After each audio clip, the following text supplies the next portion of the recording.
Again, good morning, everyone, and thank you for joining us on another webinar for life insurance sales technique and training.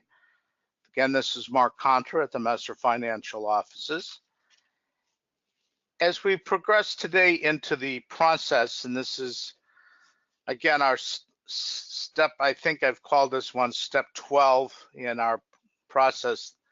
Last week and the week before, we worked on application processing itself, one with the electronic application, and then second with the paper application.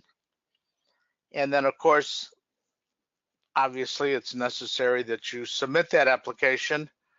The electronic one makes your job the simplest and the most effective.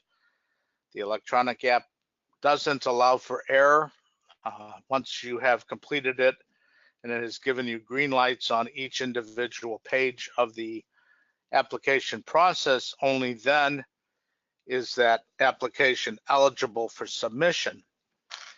When you do use the paper application, if you're newer to the business, one thing we would always suggest is that you send your first app or two over to us here at the Messer office. Allow our producer services department to scrub it, find anything that might not be quite in order, or as they refer to it as in good order, so that we can get it cleaned up before we would actually submit that application. Applications that are done on paper, you'll submit either with the use of your fax machine. You might be able to scan it in and develop the PDF, because some of the carriers will accept the PDF of your application directly to them. The other and last option, of course, is always to mail it. That's always going to be the slowest, but sometimes it is necessary, because when you do have money with the application, if you've taken a deposit in order to tie in the conditional offering of coverage to that family with that deposit, you're going to have to mail, or even better yet, then overnight your application to the carrier so that the monies go in at the same time as the application. That's the only way they're going to accept the conditional coverage for your client.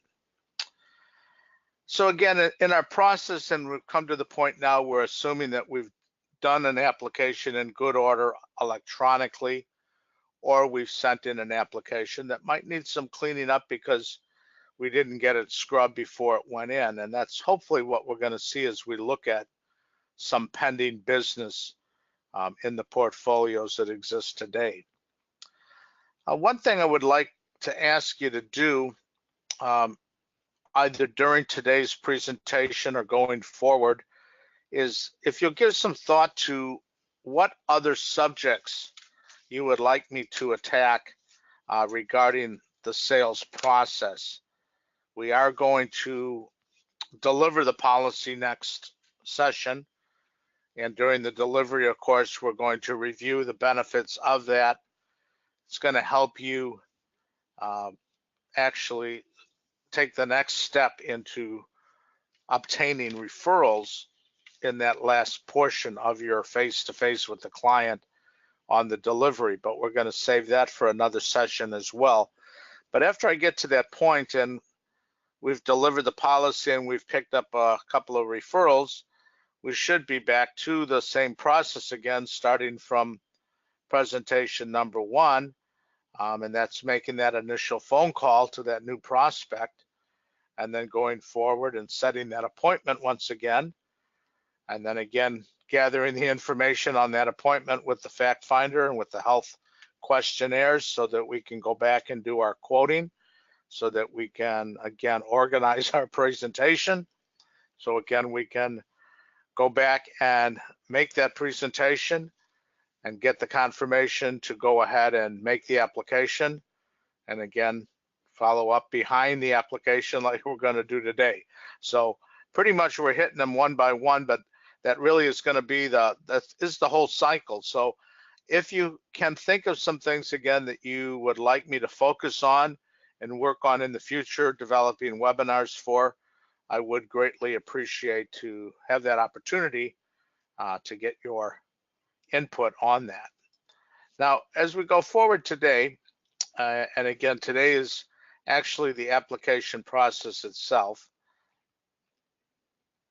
We're going to today, again, focus on the American General. We're going to go back to them. And again, just for convenience, we're offering you the access to that website. And again, remember that anything we're doing here live that you're seeing on the screen will be part of the training programs that will be recorded. You'll be able to pull this information and go back to it. So actually today, one of the things we're doing is on your handout, it actually is this PowerPoint because I want you to be able to have these steps or have these addresses you need to go to and the steps that we're going to take actually with two different carriers today. We're going to work with American General to begin with, and then we're going to switch on over to Transamerica. And again, we're doing that primarily because those are two carriers that provide your clients with a competitive pricing, as well as providing your clients with the living benefits opportunities. And of course, the third company offering the living benefits today is North American, and we've done some work with Charlene from North American on their sales techniques, and we'll be doing some more with her as well. I'm considering bringing in Mr. Walsh Schneid, who is with the American General Group, to do a presentation for us on those living benefits themselves to go into more detail, help you better understand it since you're going to sell the product. So again, I have spent a lot of time this year focusing with you on specifically those three carriers. So hopefully you have gone ahead and been able to go back and, oops, I'm getting ahead of myself here. Sorry about that. So we come to that first polling question for today. It's pretty basic. If you would please, Rebecca, post that for us.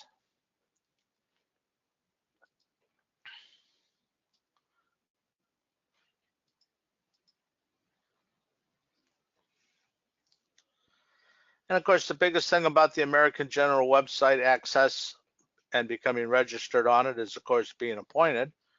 And of course, that kind of holds you hostage as an agent, knowing that you have to write some business to get appointed. So got to get one done to get the horse going so you can get that application in.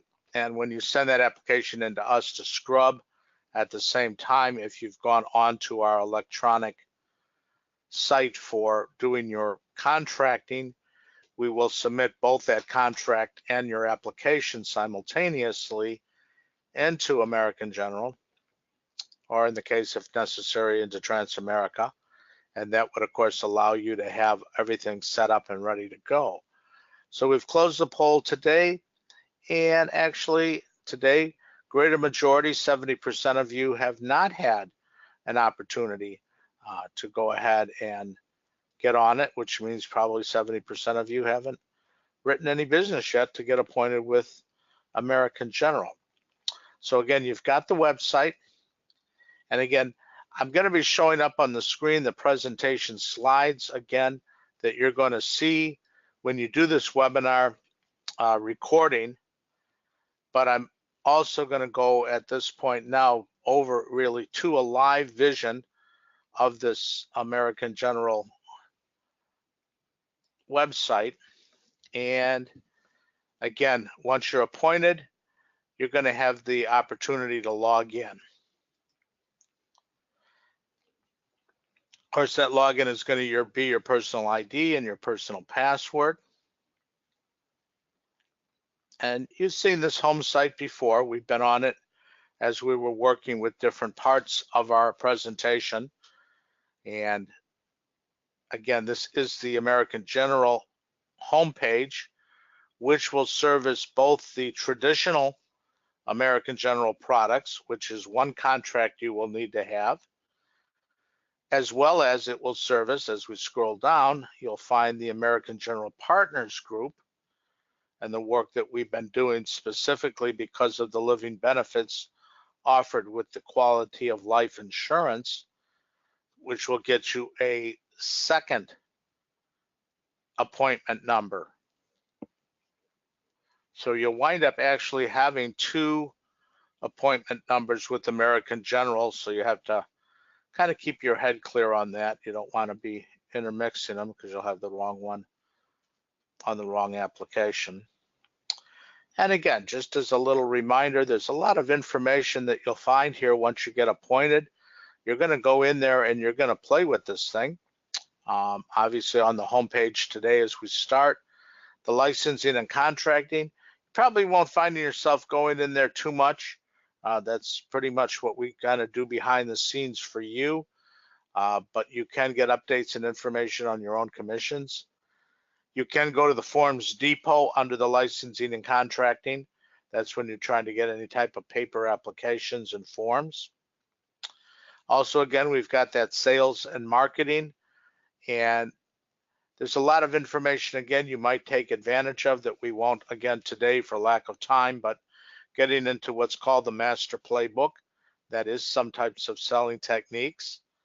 You can also get into the marketing materials that you obviously would like to have to distribute to your clients, some types of consumer tools available. As we've talked again, this is one place you can find the IGO application. And there is a whole section right here, Training Center, that you might, again, dig further and deeper into of learning techniques in the actual work with life insurance sales. There's our WinFlex connection, doing more illustrative and quotes. There are some sales ideas. Those are kind of, again, I mean, they're good. It's good stuff that you can get some ideas of different ways to generate sales. Obviously, we've got our products, the different types you might be selling, from the annuity market into the regular insurance, into the quality insurance. And then, of course, we've got our new business window. That's where we're going to be going today, to the pending. You'll also find under underwriting the pending. So there's two different places that you'll be able to go into your actual applications.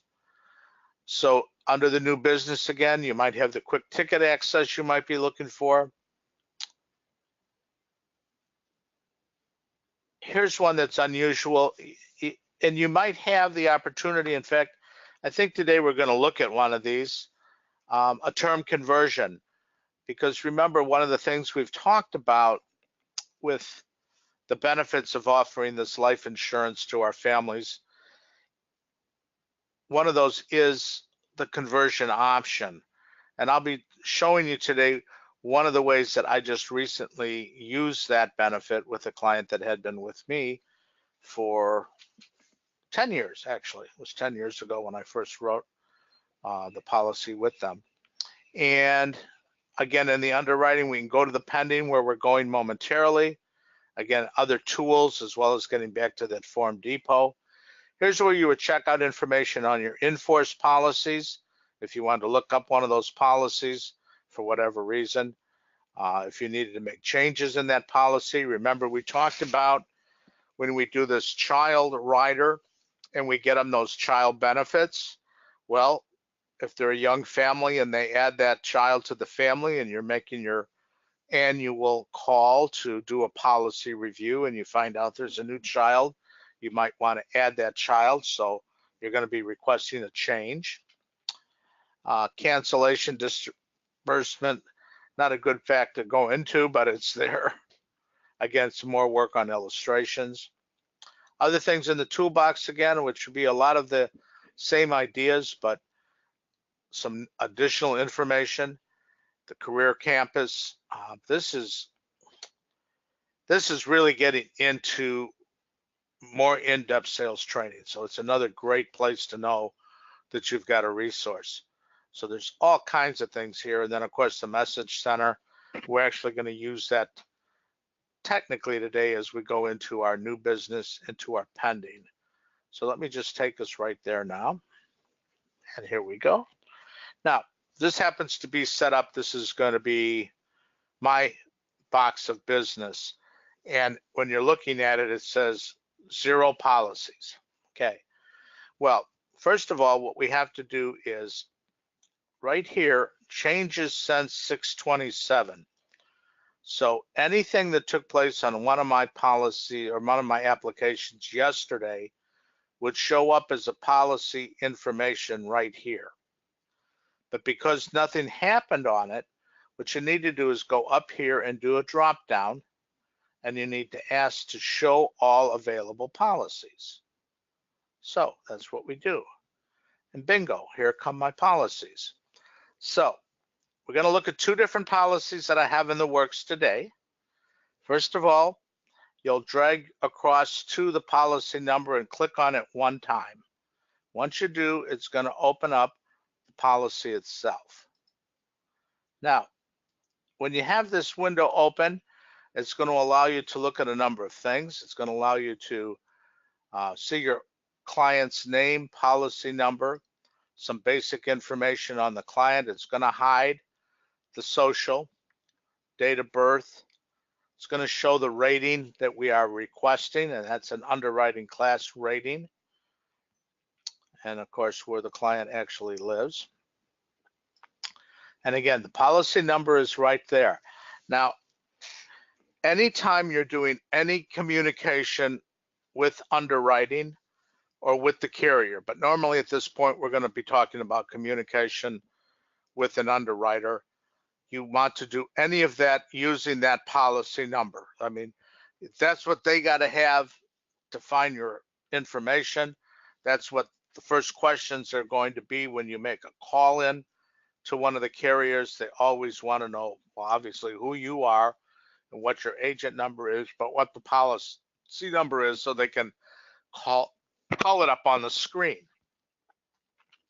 So always make sure you've got that information handy, your agent number and your client's policy number. Sometimes with different carriers, it helps to not only know the number, but they might even ask what your client's name is. And sometimes they'll go as far as ask what your client's birth date is or what city and state they live in. So it's just kind of their privacy checks and balances before they open up information or discuss information with you over the phone, obviously because they're not going to see you personally. Now, when you do the communication via email, which we're going to touch on also today, you don't need to get as in-depth as that would be. So with the client today, we're making an application for a quality of life flexible term, 20-year. It's going to be on the level death benefit. Again, it's a term product. It's going to be issued here in the state of North Carolina. I know that my underwriter is Barbara Robinson, and I know that my case manager is Dawn Murphy. Now, you really do need both of those because sometimes you have questions of what's happening on the process, and it's not an underwriting question. So you'll be able to go back 2 questions to Dawn. Again, it's good to know and who these people are on a first name basis, and to Barbara, if it is an underwriting question. It also tells us that this is a fully underwritten product. Now, there are going to be occasions with different carriers and different product lines where you're going to not need a fully underwritten product, what would be referred to as a non-med. But again, bearing in mind that we're focusing primarily today on products and actual policies that are going to offer the living benefits, there are no products offering living benefits that are going to be non-med, okay? Because underwriting will be required to determine the health conditions in order to provide those benefits of future chronic or critical conditions. Excuse me. So again, a little bit of the information. It is an American General Life policy, but again, it's coming through the partners group. And we know that we've chosen this, as we did with our sample client, because we wanted to offer the terminal illness, which hopefully you now have a pretty good understanding of what the terminal illness accelerated benefit rider is. That's what the ABR is. Also, because we wanted to make sure we could offer the benefits of chronic illness and critical illness coverage in addition to the terminal. Now, what it tells me also is that we're making an application for a $2 million life policy. We're looking for an annual premium of X amount of dollars. And I'm trying to see, I think it might have been, oh yeah, it was back up here where we had the preferred non-tobacco rate. So obviously, if my client should get a rating different than this, anywhere from select to standard, that premium is going to increase. Okay, now what we're looking at next is what happens when that application actually goes into the office. So what I want to do is I want to start kind of at the bottom here. And you'll see that the application was received by American General on the 13th of June. Okay, and they're telling me today that the information I'm looking at is current as of yesterday. But there weren't any changes yesterday, or we would have seen it on that first screen that opened for business changes on policies dated 6/27. It does tell me that the last activity on this policy took place on the 21st. So that's just about a week ago. And that there was a status change at that time due to the information of that activity. It also shows that the application was not only received on the 13th of June, but it was signed on the 13th of June. So the same day that I had this application signed, I made a submission. Okay. So what happened? Well, it went in under an electronic application format. And that stood the standing that the e-app itself went under review the day that it was posted on the 13th, and that e-app search and performance was completed on the 16th. It also verified that the summary and disclosure of notice for accelerated benefits, which was received on the 13th, was reviewed that same day.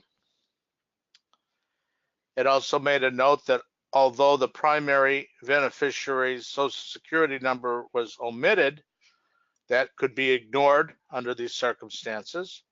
So again, they got it on the 13th and they closed that question on the 14th. They looked over the RX, and again, that was done the same day that the application went in and completed. I did submit the A and B parts, A being the application and B being the exam questions. Again, you don't do a Part B when you do a non-med, but I highly recommend you do the Part B with your client. That gives them a head start. So in this case, again, received and offered as a status stated the 13th. Anytime it's dated, that means it's complete, okay? So when the date behind that is blank, means something is outstanding. So at that point, what was outstanding was the exam.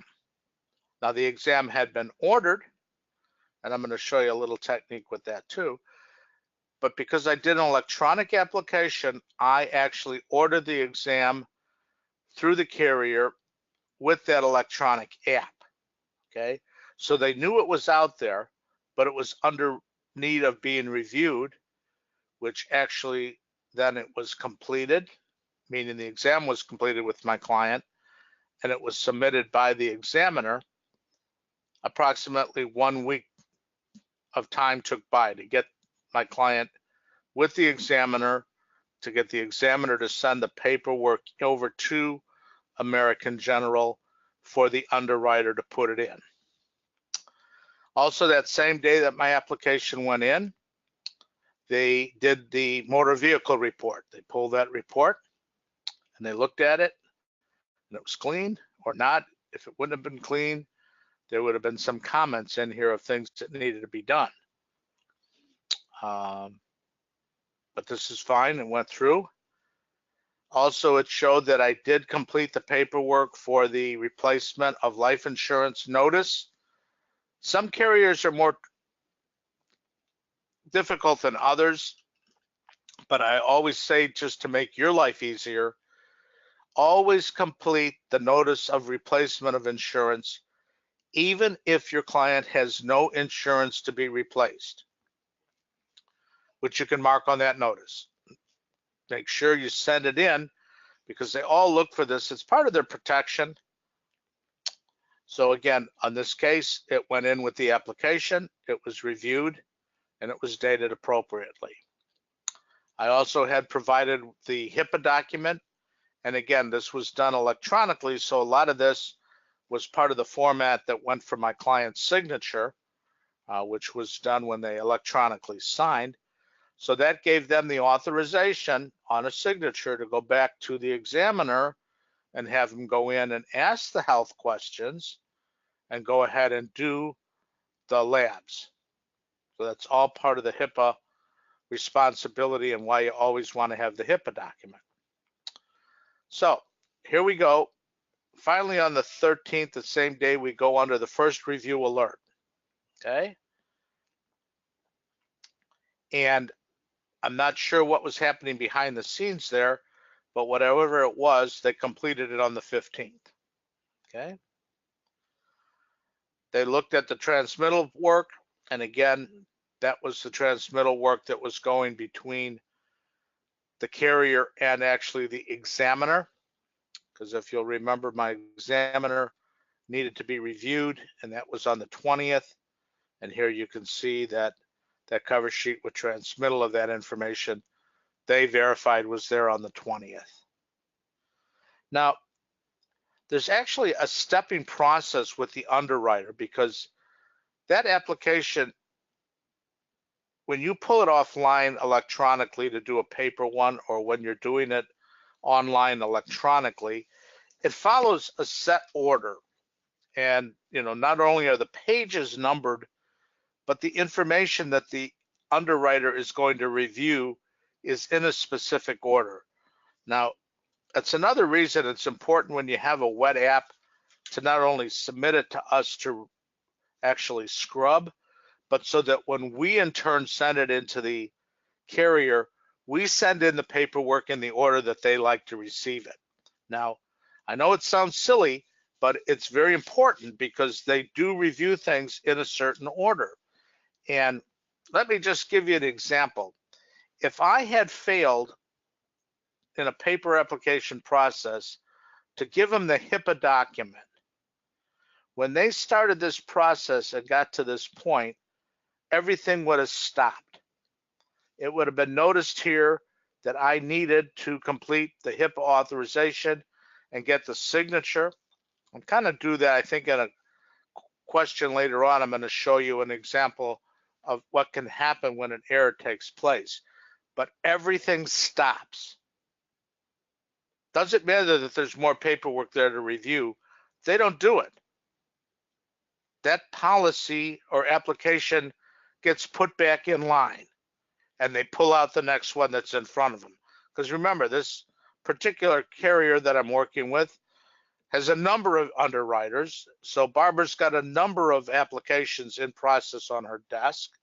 So if you don't put things in order, you get put to the back of the line, okay? So it's just that simple. Now remember what I said here, there was something, little thing right here that the exam needed a review. Well, that was the exam itself they needed. So until they got that exam on the 20th, only then did they take my agent report that was a part of that original application on the 13th and looked at it and said, okay, it's in order. Okay. Now, what happened in the process here was when I put this app in, I needed to go back in and complete my certification. It was completed, but I needed to do my annual recertification training for the accelerated benefit riders. So basically, that's where my application process got stopped. So I did go back in and I did complete it and I notified them, and that's another part of the system. When you do something and you complete it, you need to send it and let them know. So I'm going to scroll on down here. I'm going to show you how that works. So back on the 19th of June, here in the Cliff Notes of what's happening, on the Accelerated Benefit Certificate, I sent in a note. I have completed the training. I've attached the certificate and the signed disclosure form. Thank you, Mark. Okay. In turn, my underwriter received that, and she says, hi, please handle. Thank you, Karen. So the email team received from me the message that I had completed the training. They sent it back to the underwriter with my original message. Here it is again. I've completed the training. So again, this is all going on behind the scenes so that even though I completed it, and I actually completed it on the 13th, I don't know if my note shows that date. Really doesn't. I did it the same day. Anyway, it still took, remember, like I said, things get put to the back burner, even though I did it and sent it right in. I think I sent it in on the 14th to be exact.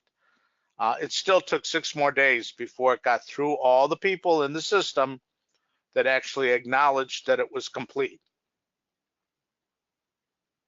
So again, the importance for you to do things to the best of your ability in good order to begin with.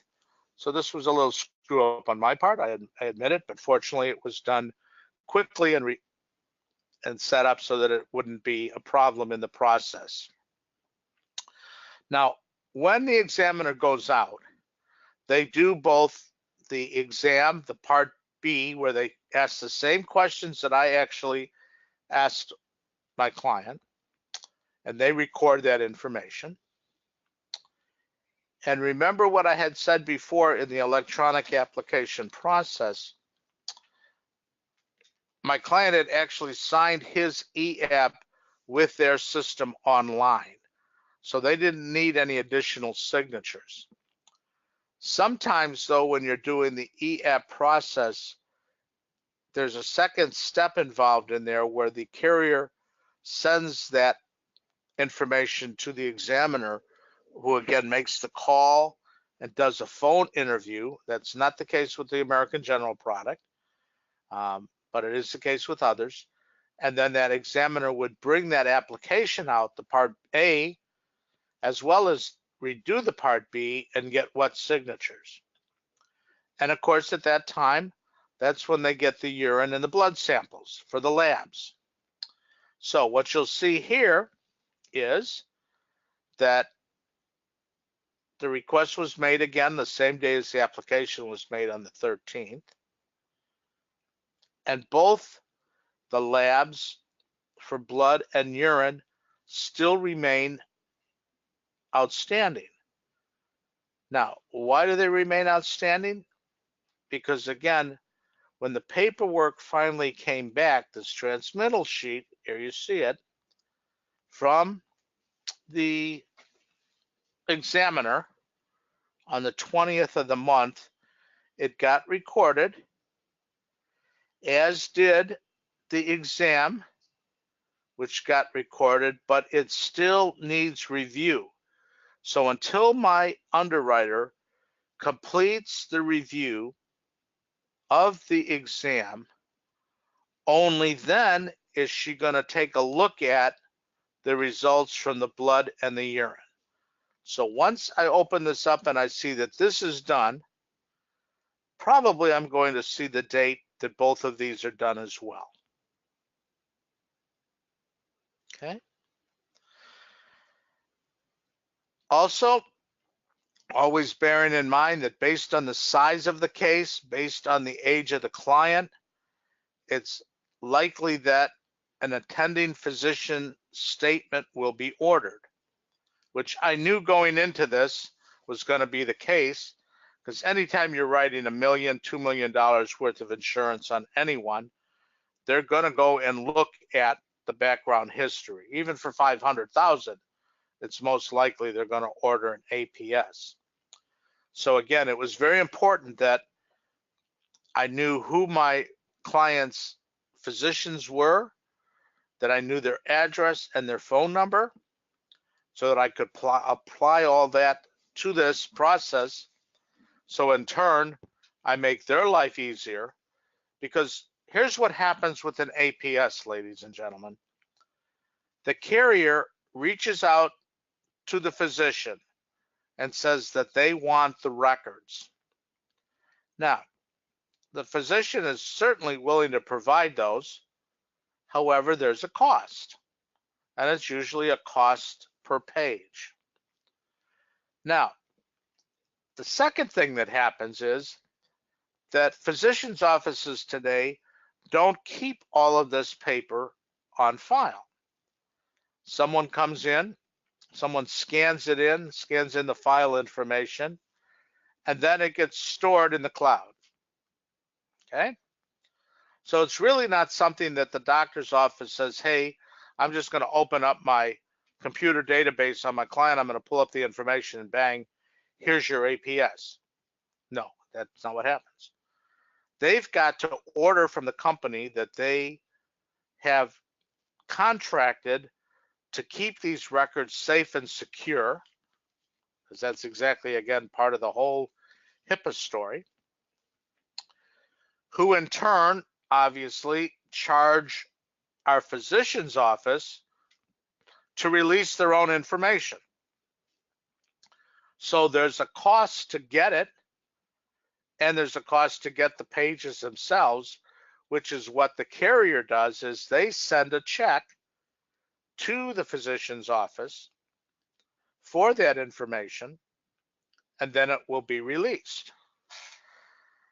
So what I'm saying is, I normally tell my clients, especially when I know there's going to be an APS, that they can expect, normally I would say 30 days is your time to process an application, start to finish, in good order, no questions, no problems, have a policy issued and ready to go out to delivery. But once you have this APS, you can add on another 30 days. And that's exactly where we are, because as you'll see, as we started the application on the 13th, and we got some underwriting steps done. We also had some, remember, that were delayed, so I got put on the back burner.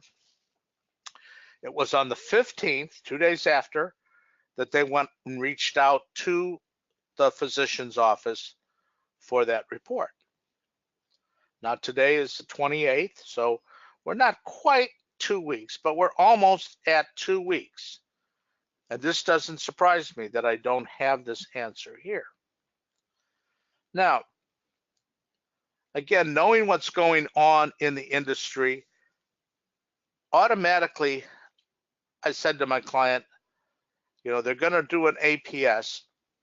I know you don't have anything in your history that's going to be a problem, but just how long has it been since you had your last physical? Okay. And my client kind of looked at me funny and said, well, I never get sick. I don't go get a physical. And hey, that is not unusual, ladies and gentlemen. people don't go back in and get physicals, okay? Even though the whole ACA program allows you to get that physical at no cost, annual basis, especially men, don't do it, okay? So my client told me it's been 3 years. So I said, okay, here's what we got now. We got a little problem because they're going to request this APS, and when they get it back, it's going to say that, hey, you didn't have an exam, and they don't really have a current history of your health condition. So do me a favor, call your physician's office and get yourself scheduled for a physical, which of course he did, but that brings up the next problem. It's not like you can call a doctor's office today and order a physical tomorrow. Doctors have schedules on what they can do and what they can't do on certain days because of the time element involved, and also because of corporate ownerships of these clinics, etc., that they have to do so many hours of so much work under so many conditions. So anyway, the soonest my client could get an appointment to get a physical is July 5th. Okay, so I know full well that my process that started is going to be incomplete, and it's going to come back to the examiner, and the examiner is going to say, well, there's no physical, so I'm going to get delayed again. Now, what I'm surprised at, when I went through the notes here and we were talking about different things, I have already gone back in and sent them a note. Maybe it just hasn't posted because I did it yesterday, to say, hey, my client is going to get a physical on July 5th. So please be aware that when you get back that APS report, or you might want to hold that APS report scheduled return until after that exam is completed on the 5th of July. Okay. Now, in the meantime, I should get the analysis done on both the blood and the urine. Okay. All right, I think we dug deep enough on this one. Now, another little thing I want to show you on the tool is right up here in this top left corner, back to the list. That's where you're going to click one time. It's going to take me back to my cases. So now what we want to do is we want to take a look at Glenn's case. And I mentioned earlier that Glenn is a client, and as you can see, older, he's 69, okay? He had a 10-year term with me. Took that out 10 years ago at the age of 59. Well, I think I talked to him 4 years ago and said, hey, Glenn, let's redo it. I think I talked to him again 3 years ago, 2 years ago. Anyway, I've been talking to Glenn saying, before this thing goes away, let's go back in and do another term. Okay, well, we didn't. By choice, his choice, not mine. Anyway, we got to the point now where the 10-year term that he had with me through American General was gone. Now you can imagine there's been a major price increase for him. I had him on a $100,000 term was all on a 10-year, and it was relatively cheap. Not cheap, but a lot less money at the age of 59 than it is at 69. In fact, at 69, it was beyond his budget. Okay. As is commonly the case, you'll find when you work with clients, a budget, when you ask them what they can fit in, it's usually about $100 a month. Okay. Well, the long and the short of it is the only way I went around in circles. I tried to do a guaranteed UL with him all the way down to 25,000. Okay. However, health conditions had changed. I could have got him a guaranteed UL through North American for about $115, 25,000 face value, but because of his health changes, it was declined, which sent me all the way back to my last resort, and that was conversion. And here it is. So we took his term product that had expired, and we did it within the time limit. You got to be careful with all this stuff because everything's got a time limit. And he had to have a new app by the, I want to say it was May 1st was his date that his policy, March 31st, it was expiring. So anyway, we started the process as a backup. I did this against the UL that I had in process with North American to a face amount, which you can see it's only $15,000. It is going to be a whole life product. This is the only whole life product that American General offers, the American Elite Whole Life, and it's only offered on conversions. They do not offer a whole life product, fresh start, pay to 100, or any other type of program. Only, it's one of their options, but it's a good option, okay, because some companies don't even give you a whole life product as an option on conversion, but they do. And it does still include the terminal illness rider, but it is not a living benefits change because I was going from traditional American General and staying with them because you can't change product lines of carriers when you do conversion. Okay, little different things that you'll run into. And as you can see in the process, the dates don't, okay, policy date. Okay, there it is, the May 1. I had sent this in and we ran into a couple of difficulties with the forms that I used for the conversion. Anyway, they honored my policy start date, which I needed to have because, again, remember his other policy was expiring on the 30th of March. And again, what is today? Today's the 28th of June, okay? And all the status changes and updates that have taken place go through the process. So, okay, and I'm an agent too, guys, gals, you know, and as much as I harp about us doing all the right things, what popped up on me was that my AML certification expired May 31st, okay? And I didn't go in and I didn't even know it, okay? I didn't know that it expired. So anyway, I got notice from them that, hey, you didn't do your AML for this year. Because now we're into June, right? Because the thing didn't get done in a timely fashion. So it threw me off. So I go back in and I go and do my AML. And again, that should have been in the notes, but I'm not seeing it.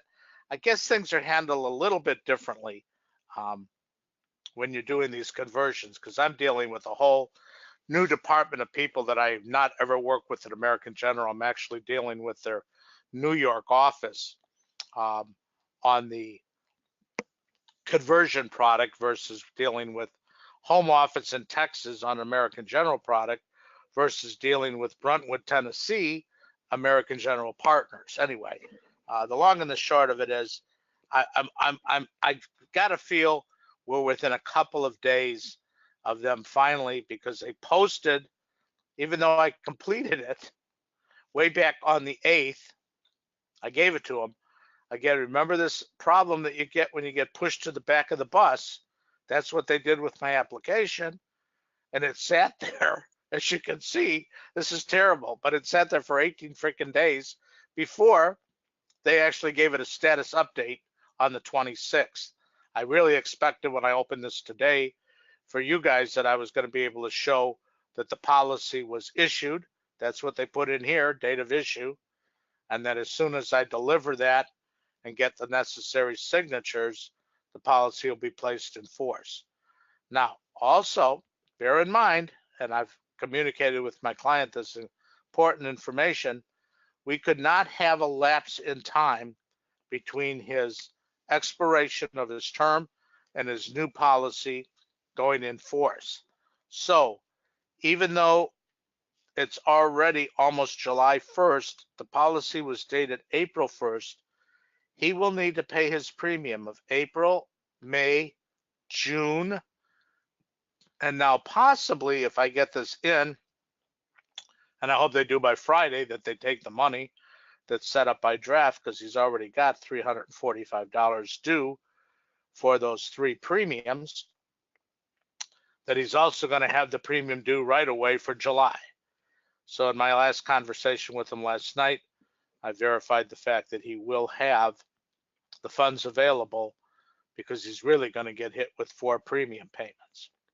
Now, that's not too bad for me as an agent, as long as it works for you with your client, because if you're selling life insurance and you put yourself in the right position, you're selling it as earned.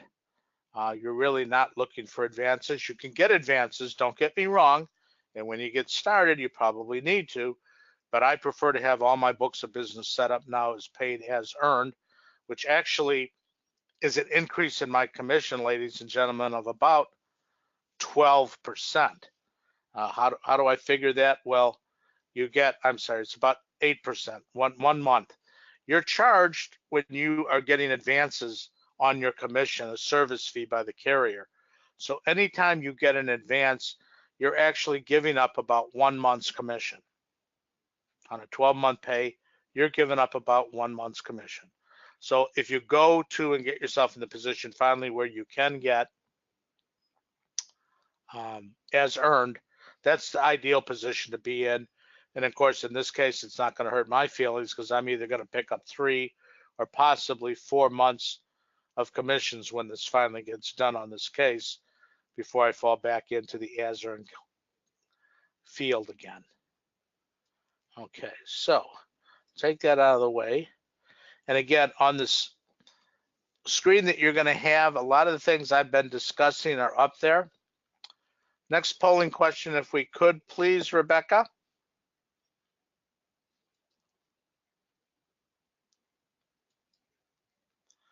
And again, on this one, I'm asking if you've ever been to the Transamerica website. And this one's getting some good reaction. For lack of time, if we'll just go ahead and I think we'll close the report, but it actually comes in about the same. About 70% of you have not yet been to the Transamerica website. So you're going to need to, again, get appointed so you can get on their website, which is an unusual one, agentnetinfo.com. That's actually the website for Transamerica. Again, you're going to find this on the recording. And what we've also done today is we've gave you a handout of this entire PowerPoint. So again, you've got both addresses for American General and for Transamerica that you'll be able to go to it. Now again, I'm going to take you through a walkthrough quickly on Transamerica, but all the things that I'm going to talk about in the next few minutes are going to be available for you to see on the presentation. So let's go ahead and get Transamerica over here. Here's the home page. I'll be a little bit quicker than I was, so not quite as thorough as I was with the American General. A number of the different areas that you can access, including their iGo app again. But today we want to go over to focusing on a pending report. So again, you'll click on pending reports. Oh, looks like I got to log back in. Sorry, had it up there too long. All right, so here we go, pending reports.